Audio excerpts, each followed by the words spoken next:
ये एक आध्यात्मिक बुक है और इसमें रिकॉर्ड जो बनाया है वो पावर ऑफ स्पिरिचुअलिटी कि आध्यात्मिकता की एक्चुअली में ताकत क्या है, क्यों मतलब एक इंसान इधर उधर भटक रहा है, क्यों वो आध्यात्मिक नहीं हो रहा है।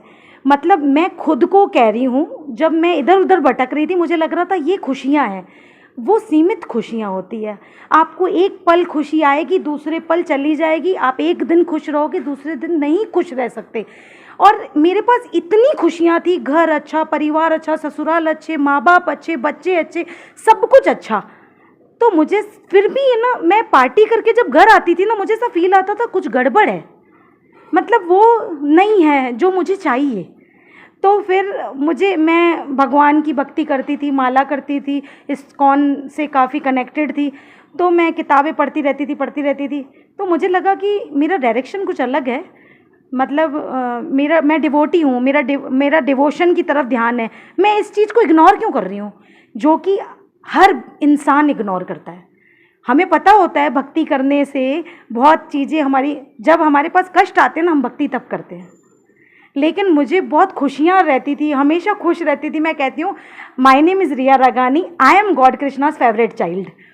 तो मुझे से लगता था कि जब मैं इतने फ़क्र के साथ कहती हूँ ना, तो उस भगवान को भी ये फ़क्र होना चाहिए कि मेरी फेवरेट चाइल्ड है तू, और मुझे कुछ ऐसा करना है। तो मैं कुछ करने के चक्कर में निकली, तो मैंने 2 किताबें लिख दी। एक जीत के 18 अध्याय, जो मैंने भगवद गीता को पढ़ के लिखी। मुझे संस्कृत नहीं आती है, और संस्कृत में उन्होंने जब मुझे कहा श्लोक, जो मेरे गुरुजी थे उन्होंने कहा श्लोक याद करना, मैंने कहा मैंने संस्कृत कभी ज़िंदगी में नहीं पढ़ी, मैं श्लोक कैसे बोल सकती हूँ। उन्होंने कहा आज याद करना, कल सुबह को पूछूंगा। और मुझे सारे श्लोक याद थे। वो ऐसे मैं स्पीड से पढ़ने लग गई, मतलब बोलने लग गई। ओम अज्ञानतिमिरान्धस्य ज्ञानशलाकया यानी तस्मै श्री गुरुवे नमः चैतन्य मनोभीष्टं स्थापयन्तं करुणासिंधुं।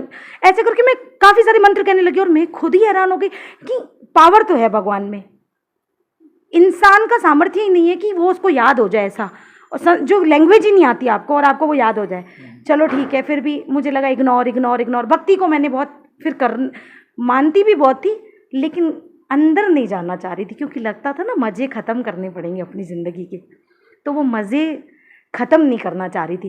पर भगवान का मैं शुक्राना करूँगी कि मैंने मेरी काफ़ी चीज़ों को बंद करके मेरी ज़िंदगी का नया चैप्टर स्टार्ट हुआ, जिससे मुझे बहुत खुशी है और सच्ची में परम आनंद की प्राप्ति होती है। ऐसे लगता है अभी इतना सा है, मेरे को इतनी सी समझ है, उसमें इतना कुछ खुशी होती है। तो जब और अच्छा पता चलेगा तो कितनी खुशी होगी ना।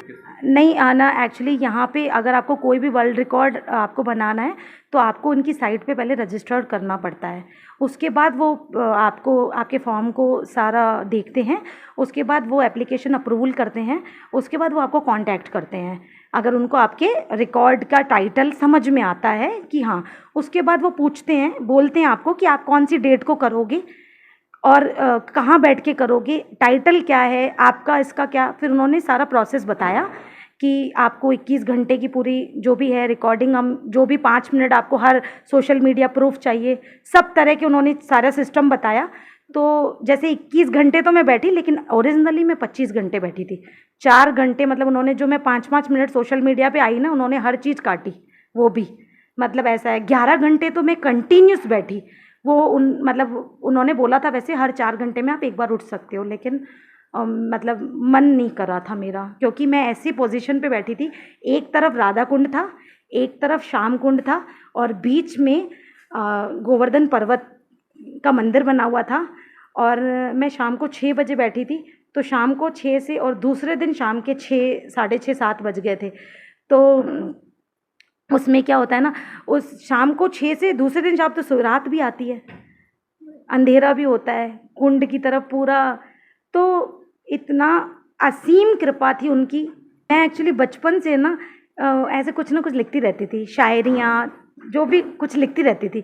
तो शायरियाँ लिखती थी पहले तो एक्चुअली, फिर ना शायरियों का सिलसिला चलता रहा। और फिर उसके बाद क्या हुआ, मतलब मैं जब शादी करी तो अपनी ज़िंदगी में दुख सुख ऐसे अनेक स्थितियाँ आती हैं, तो फिर मैं उस टॉपिक पे लिख देती थी। मतलब मैं मेरा दुख लोगों को नहीं बताती हूँ, मैं लिख देती हूँ, और मैं भगवान को बता के लिखती हूँ।